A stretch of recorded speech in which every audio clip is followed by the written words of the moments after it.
കേരളം മുന്നോട്ട് പോകേണ്ട ഒരു സാഹോദര്യം, കേരളത്തിലെല്ലാവരും ഒരുമിച്ച് നിന്ന് കേരളത്തിന് വേണ്ടി ഒരുമിച്ച് നിൽക്കണമെന്നൊരു ആഹ്വാനം നൽകേണ്ട, നമ്മൾ ഫലസ്തീനു വേണ്ടി ആഹ്വാനങ്ങൾ നടത്തുന്നുണ്ട്. നമ്മൾ അമേരിക്കയുടെ തെറ്റായ ചെയ്തികൾക്കെതിരെ നമ്മൾ പറയാറുണ്ട്, ഒരുമിച്ച് എന്ന് പറയാറുണ്ട്. റഷ്യ യുക്രൈനെ ആക്രമിച്ചപ്പോൾ റഷ്യക്കെതിരെ നമ്മൾ സംസാരിച്ച ആളുകളാണ്. സദ്ദാം ഹുസൈൻ കുവൈത്തിനെ ആക്രമിച്ചപ്പോൾ സദ്ദാം ഹുസൈനെതിരെ സംസാരിക്കാൻ തയ്യാറായ ആളുകളാണ്. അങ്ങനെയൊക്കെയുള്ള അസ്സാം വലൈക്കും വറഹമത്തുള്ള. പ്രിയപ്പെട്ട പീസ് റേഡിയോ ശ്രോതാക്കളെ, ഇന്നത്തെ ഇൻസൈറ്റ് പ്രോഗ്രാമിൽ നമ്മൾ ചർച്ച ചെയ്യാൻ ഉദ്ദേശിക്കുന്നത്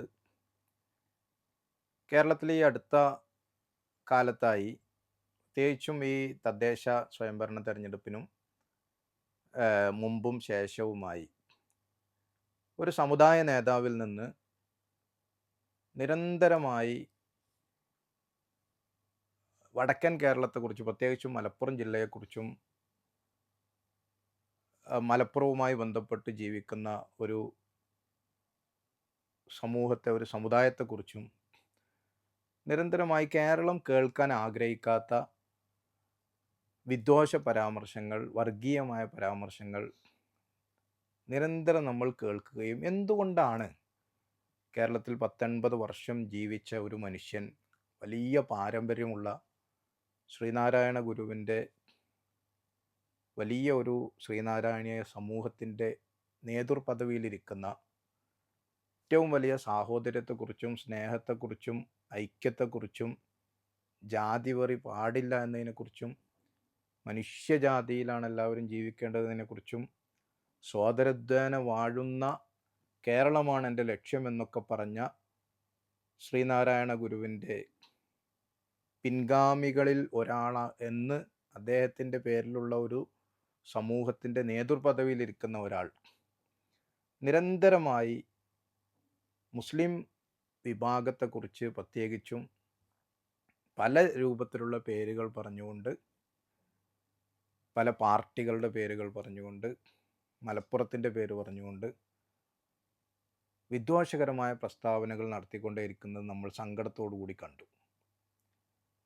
ഇദ്ദേഹം ഇപ്പോൾ മാത്രമല്ല ഇത്തരം പ്രസ്താവനകൾ നടത്തിയിട്ടുള്ളത്. മുമ്പ്, വർഷങ്ങൾക്ക് മുമ്പ്, കോഴിക്കോട് നഗരത്തിൽ 2 ഇതര സംസ്ഥാന തൊഴിലാളികൾ, അതിഥി തൊഴിലാളികൾ ഒരു മാൻഹോളിൽ വീണ് മരണപ്പെടുന്ന ഘട്ടം വന്നപ്പോൾ അവരെ രക്ഷിക്കാൻ വേണ്ടി മറ്റൊന്നും ആലോചിക്കാതെ ആ മാൻഹോളിലേക്ക്, ചപ്പുചവറുകളിലേക്ക്, ആ നഗരത്തിൽ നിന്ന് മലിനജലം ഒഴുകുന്ന ഓടയിലേക്ക് ഇറങ്ങി ആ 2 അതിഥി തൊഴിലാളികളെ രക്ഷിക്കാൻ ശ്രമിക്കുന്നതിനിടയിൽ മരണപ്പെട്ടു പോയ നൗഷാദ് എന്നു പേരുള്ള ഒരു ഓട്ടോ ഡ്രൈവർ കോഴിക്കോട് നഗരത്തിൻ്റെ ഒരു നന്മയുടെ മുഖമായി നമ്മളുടെയൊക്കെ മുമ്പിലുണ്ട്.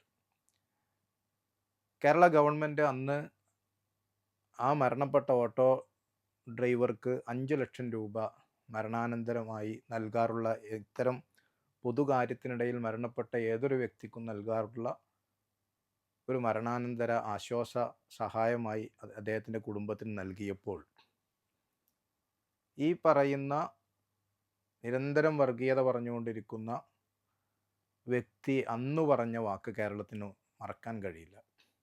കേരളത്തിൽ മരിക്കുകയാണെങ്കിൽ ഒരു മുസ്ലിമായി മരിക്കണം, മറ്റു മതങ്ങളിലോ ജാതികളിലോ പെട്ട് മരിച്ചിട്ട് കാര്യമില്ല എന്നാണ്. അവിടെ ആരും നൗഷാദിൻ്റെ മതം തിരയുകയോ നൗഷാദ് മുസ്ലിം ആയതുകൊണ്ടാണ് ആ പണം നൽകേണ്ടതെന്ന് പറയുകയോ ചെയ്തിട്ടല്ല ഒരു ഇടതുപക്ഷ ഗവൺമെൻറ് അയാളുടെ കുടുംബത്തിന് ആ സഹായധനം അനുവദിച്ചത്.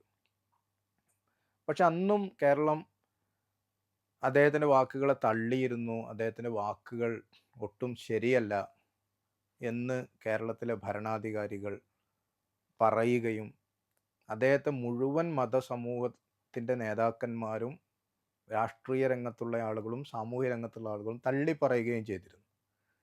എന്നാൽ ഈ അടുത്ത കാലത്തായി അദ്ദേഹം പറഞ്ഞിട്ടുള്ള, മലപ്പുറത്ത് ചില പ്രത്യേക മതസമൂഹങ്ങൾ ശ്വാസം മുട്ടിയാണ് കഴിഞ്ഞുകൂടുന്നത് എന്നും, അതല്ലെങ്കിൽ ഇവിടെയുള്ള ഈഴവ മതവിഭാഗത്തിൽപ്പെട്ട, ജാതി വിഭാഗത്തിൽപ്പെട്ട ആളുകൾക്ക് വളരെ കുറഞ്ഞ വിദ്യാഭ്യാസ അവസരങ്ങളാണ് ഇവിടെ ഉള്ളത് എന്ന് പറഞ്ഞതിനെക്കുറിച്ചും, തൊഴിൽ രംഗത്ത് ഉള്ള വ്യത്യാസങ്ങൾ, വലിയ വിടവുകൾ നിലനിൽക്കുന്നുണ്ട് എന്ന് പറഞ്ഞതിനെക്കുറിച്ചുമൊക്കെ അവിടെയൊക്കെ ഒരു മതവിഭാഗത്തെ, മുസ്ലിം മതവിഭാഗത്തെ മാത്രം സവിശേഷമായി എടുത്തു പറയുകയും ലവ് ജിഹാദുമായി ബന്ധപ്പെട്ട പ്രശ്നങ്ങൾ വരുമ്പോൾ ആവർത്തിച്ച് പറയുകയും അദ്ദേഹത്തോട് ചോദ്യം ചോദിക്കാൻ ചെന്നൊരു മാധ്യമ പ്രവർത്തകനെ അദ്ദേഹം തീവ്രവാദി എന്ന് വിളിച്ച് ആക്ഷേപിക്കുകയും പിന്നീട് ആ തീവ്രവാദം എന്നതിനെ വ്യാഖ്യാനിക്കാൻ ശ്രമിക്കുകയും ഒക്കെ ചെയ്തത് നമ്മൾ കണ്ടു.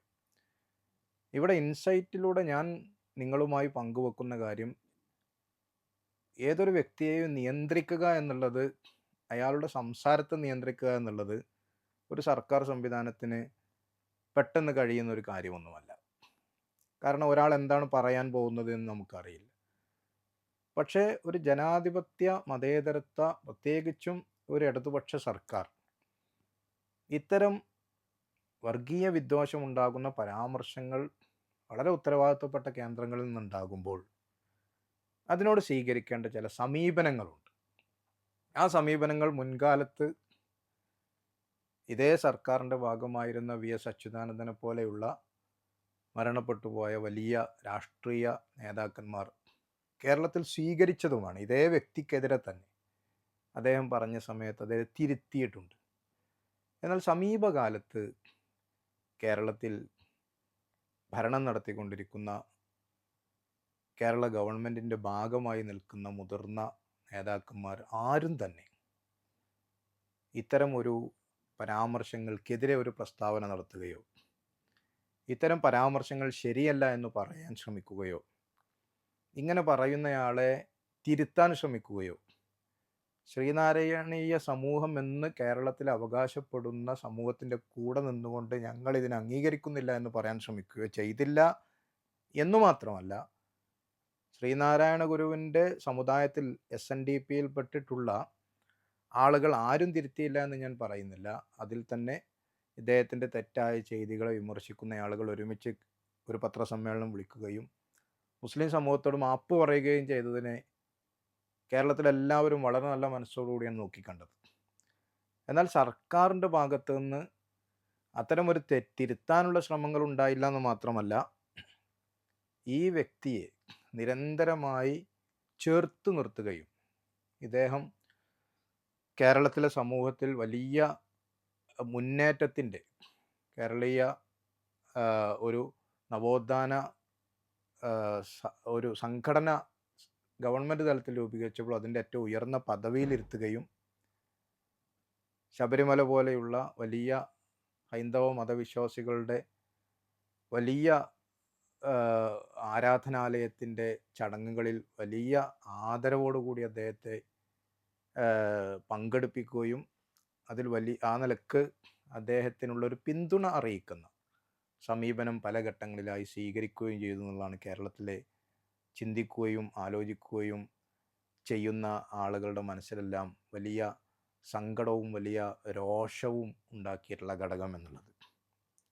ഇവിടെയാണ് അപകടകരമായ ചില പ്രവണതകൾ കേരളത്തിലെ ഭരണകർത്താക്കളിൽ നിന്ന് കാണുന്നു എന്ന് പറയാതിരിക്കാൻ സാധിക്കാത്ത വിധം നമ്മുടെ സമൂഹം വലിയ ദുഃഖത്തിൻ്റെ ഒരു സാഹചര്യത്തിലുള്ളത്. കാരണം മതേതരത്വത്തിനും മതനിരപേക്ഷതക്കും സെക്യുലറിസത്തിനും ഏറ്റവും പ്രാധാന്യം കൽപ്പിക്കുന്ന ഇടതുപക്ഷത്തിൻ്റെ ഭാഗമായി നിൽക്കുന്ന ആളുകൾ, ഇതേ ഗവൺമെൻറ്റിൻ്റെ ഭാഗമായി നിൽക്കുന്ന ആളുകളിൽ തന്നെ ചില കക്ഷികൾ വളരെ വ്യക്തമായി, പ്രത്യേകിച്ചും ബിനോയ് വിശ്വത്തെ പോലെയുള്ള രാഷ്ട്രീയ നേതാക്കന്മാർ വളരെ വ്യക്തമായി അദ്ദേഹത്തെ തിരുത്താൻ ശ്രമിച്ചപ്പോൾ പോലും ആ അഭിപ്രായമല്ല ഞങ്ങൾക്കുള്ളത് എന്നു പറയാൻ ശ്രമിക്കുന്ന ഭരണകർത്താക്കളെ നമ്മൾ കാണുകയുണ്ടായി. ഇവിടെയാണ് ഒരു സെക്യുലർ ഗവൺമെൻറ് ഇത്തരം ഘട്ടങ്ങളിൽ മുസ്ലിങ്ങൾക്ക് വേണ്ടി സംസാരിക്കണമെന്ന് പറയുന്നതിൽ യാതൊരു അർത്ഥവുമില്ല. അല്ലെങ്കിൽ ഹൈന്ദവർക്ക് വേണ്ടി സംസാരിക്കണം എന്നല്ല നമ്മൾ പറയുന്നത്. മറിച്ച് കേരളത്തിലെ ഒരു സെക്യുലർ ഫാബ്രിക്, കേരളത്തിൻ്റെ ഒരു മതേതര ബോധം, കേരളം മുന്നോട്ട് പോകേണ്ട ഒരു സാഹോദര്യം, കേരളത്തിലെല്ലാവരും ഒരുമിച്ച് നിന്ന് കേരളത്തിന് വേണ്ടി ഒരുമിച്ച് നിൽക്കണമെന്ന ഒരു ആഹ്വാനം നൽകേണ്ട, നമ്മൾ ഫലസ്തീനു വേണ്ടി ആഹ്വാനങ്ങൾ നടത്തുന്നുണ്ട്. നമ്മൾ അമേരിക്കയുടെ തെറ്റായ ചെയ്തികൾക്കെതിരെ നമ്മൾ പറയാറുണ്ട്, ഒരുമിച്ച് എന്ന് പറയാറുണ്ട്. റഷ്യ യുക്രൈനെ ആക്രമിച്ചപ്പോൾ റഷ്യക്കെതിരെ നമ്മൾ സംസാരിച്ച ആളുകളാണ്. സദ്ദാം ഹുസൈൻ കുവൈത്തിനെ ആക്രമിച്ചപ്പോൾ സദ്ദാം ഹുസൈനെതിരെ സംസാരിക്കാൻ തയ്യാറായ ആളുകളാണ്. അങ്ങനെയൊക്കെയുള്ള ഒരു നന്മയുടെ പക്ഷമായി ഒരുമിച്ചു നിൽക്കാറുള്ള കേരളം. പക്ഷെ ഇത്തരം ഒരു സാമൂഹ്യ ധ്രുവീകരണത്തിൻ്റെ വ്യക്തമായ സംസാരങ്ങൾ നിരന്തരമായി, ഒരിക്കൽ ഒരു നാക്കുപിഴ സംഭവിക്കുന്നു, അത് തിരുത്തി പോകുന്നു എന്നുള്ളതിനപ്പുറം നിരന്തരമായി സംഭവിച്ചിട്ടും അവിടെ മൗനം അവലംബിക്കുകയും ആ മൗനത്തിനിടയിലെ ഗ്യാപ്പിലൂടെ, വിടവിലൂടെ എന്തെങ്കിലുമൊക്കെ രാഷ്ട്രീയ ലാഭങ്ങൾ, തെരഞ്ഞെടുപ്പ് ലാഭങ്ങൾ കിട്ടുന്നുണ്ടെങ്കിൽ അത് കിട്ടിക്കോട്ടെ എന്ന് വിചാരിക്കുന്ന ഒരു സമീപനം കേരളത്തിൻ്റെ ഭാവിയെ സംബന്ധിച്ചിടത്തോളം വളരെ പ്രതിസന്ധി നിറഞ്ഞൊരു ഭാവിയിലേക്ക് നമ്മുടെ സാമൂഹ്യ ഘടനയെ തള്ളിവിടും എന്ന കാര്യത്തിൽ യാതൊരു തർക്കവുമില്ലാത്ത കാര്യമാണ്. അവിടെയാണ് നമ്മൾ ഒരുമിച്ച് നിന്ന് ഇതിന് പുതിയൊരു പേരും നൽകിയിരിക്കുകയാണ്. സോഷ്യൽ എൻജിനീയറിങ് എന്ന ഓമനപ്പേരിട്ട് സമൂഹത്തിൻ്റെ വിവിധ തട്ടുകളിൽ നിൽക്കുന്ന ആളുകൾക്കെതിരെയുള്ള വിദ്വേഷ പ്രസ്താവനകളെയോ അല്ലെങ്കിൽ ധ്രുവീകരണ ശ്രമങ്ങളെയോ ഒന്നുകിൽ മൗനമായി പ്രോത്സാഹിപ്പിക്കുകയോ അല്ലെങ്കിൽ അതിനെതിരെ നിലപാടെടുക്കേണ്ട സന്ദർഭങ്ങളിൽ മൗനമായി പോവുകയോ, അത്തരം കാര്യങ്ങൾ നടക്കുന്നെങ്കിൽ നടക്കട്ടെ എന്ന് വിചാരിക്കുകയോ ചെയ്യുന്ന ഗുരുതരമായൊരു സാഹചര്യം കേരളത്തെ സംബന്ധിച്ചിടത്തോളം ഉണ്ട് എന്നത് യാഥാർത്ഥ്യമാണ്. ഇവിടെ ഇതിനെ പ്രതിരോധിച്ച് മുന്നോട്ട് പോകാൻ കേരളീയ സമൂഹം ഒന്നിച്ചാണ് രംഗത്ത് വരേണ്ടത്. എനിക്ക് തോന്നുന്നത് എല്ലാ രാഷ്ട്രീയ ഭിന്നതകളും മാറ്റിവെച്ച് തദ്ദേശ സ്വയംഭരണ തെരഞ്ഞെടുപ്പിൽ കേരളത്തിൽ ജനങ്ങൾ ഇതിനെതിരെ പ്രതികരിച്ചു എന്നാണ് ഞാൻ മനസ്സിലാക്കുന്നത്. അത്തരം വലിയ ഒരു പ്രതികരണ ശേഷി ഇനിയും നഷ്ടപ്പെട്ടിട്ടില്ല എന്നും, നമ്മൾ ഒരുമിച്ച് നിന്ന്, ഇവിടെ ഹൈന്ദവനും ക്രൈസ്തവനും മുസൽമാനും ഒരുമിച്ച് നിന്ന് നമ്മുടെ നാടിനു വേണ്ടി, നമ്മുടെ നാട്ടിലെല്ലാവരുടെയും സ്വസ്ഥമായ ജീവിതത്തിനു വേണ്ടി, സ്വസ്ഥമായ കച്ചവട സംവിധാനങ്ങൾ മുന്നോട്ട് പോകുന്നതിനു വേണ്ടി, നമുക്ക് പഠനം വളരെ സുസ്ഥിരമായ രീതിയിലൂടെ വിദ്യാഭ്യാസ സ്ഥാപനങ്ങൾ മുന്നോട്ട് പോകണം, ഇവിടെ എല്ലാവർക്കും തൊഴിലുണ്ടാകണം, എല്ലാവർക്കും ജീവിതത്തിനുള്ള അവസരങ്ങൾ ഉണ്ടാവണം, എല്ലാവരും ഒരുമിച്ചുയരണം.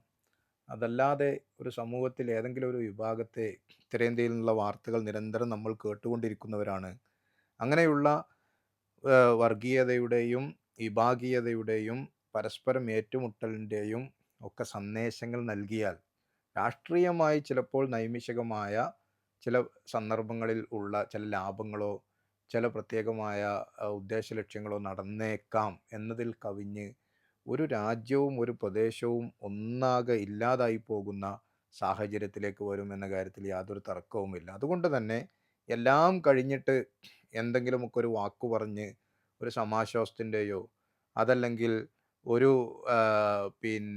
തഗ് ഡയലോഗ് അടിച്ച് ഇതിനെയെല്ലാമാണ് മറികടക്കാം എന്നു വിചാരിക്കുന്നത് മൗഢ്യമാണ്. ആളുകൾ ഇന്ന് ജീവിക്കുന്നത് വർത്തമാന കാലഘട്ടത്തെ വിലയിരുത്തിക്കൊണ്ട് എന്താണ് ഓരോരുത്തരും ചെയ്തുകൊണ്ടിരിക്കുന്നതെന്ന് കൃത്യമായി നോക്കിക്കൊണ്ട് അതിനെ വിലയിരുത്താൻ കഴിവുള്ള, ശേഷിയുള്ള ഒരു സമൂഹമാണ് ഇന്ന് നമ്മൾക്കിടയിലുള്ളത് എന്ന് തിരിച്ചറിഞ്ഞുകൊണ്ടുള്ള സമീപനങ്ങൾ സ്വീകരിക്കാൻ എല്ലാവർക്കും സാധ്യമാകേണ്ടതുണ്ട്.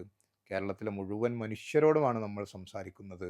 മുഴുവൻ മനുഷ്യരും ഇത്തരം തെറ്റായ പ്രവണതകൾക്കെതിരെ, അത് ഏതു ഭാഗത്തു നിന്നുണ്ടായാലും, അതൊരു മുസ്ലിം വ്യക്തിയുടെ ഭാഗത്തു നിന്നുണ്ടായാലും, ഒരു ഹിന്ദു വ്യക്തിയുടെ ഭാഗത്തു നിന്നുണ്ടായാലും, ഒരു ക്രൈസ്തവ സമൂഹത്തിലെ ഒരാളുടെ ഭാഗത്തു നിന്നുണ്ടായാലും, ഇപ്പോൾ ലവ് ജിഹാദുമായി ബന്ധപ്പെട്ട അത്തരം പരാമർശങ്ങൾ ക്രൈസ്തവ സമൂഹത്തിൻ്റെ ഭാഗത്തു നിന്നുണ്ടായി, മുസ്ലിം സമൂഹത്തിൽ നിന്ന് ആരെങ്കിലുമൊക്കെ ഇത്തരം വർഗീയ പരാമർശങ്ങൾ നടത്തുന്ന അവരെ ഒന്നിച്ച് നേരിടാൻ, ഒന്നിച്ച് ചെറുത്തു നിൽക്കാൻ, ഈ സെക്യുലർ കമ്മ്യൂണിറ്റിയുടെ, ഈ സെക്യുലർ ഫാബ്രിക്കിന് ഒരു അപകടം വരാതെ നമുക്കങ്ങനെയേ ഇവിടെ മുന്നോട്ട്, ഈ രാജ്യം അങ്ങനെയുള്ളൊരു വൈപുല്യവും ഒരു ഒത്തൊരുമയും കാണിച്ചിട്ടുള്ള രാജ്യമാണ്. ആ നിലക്ക് തന്നെ നമുക്ക് മുന്നോട്ട് പോകേണ്ടതുണ്ട്.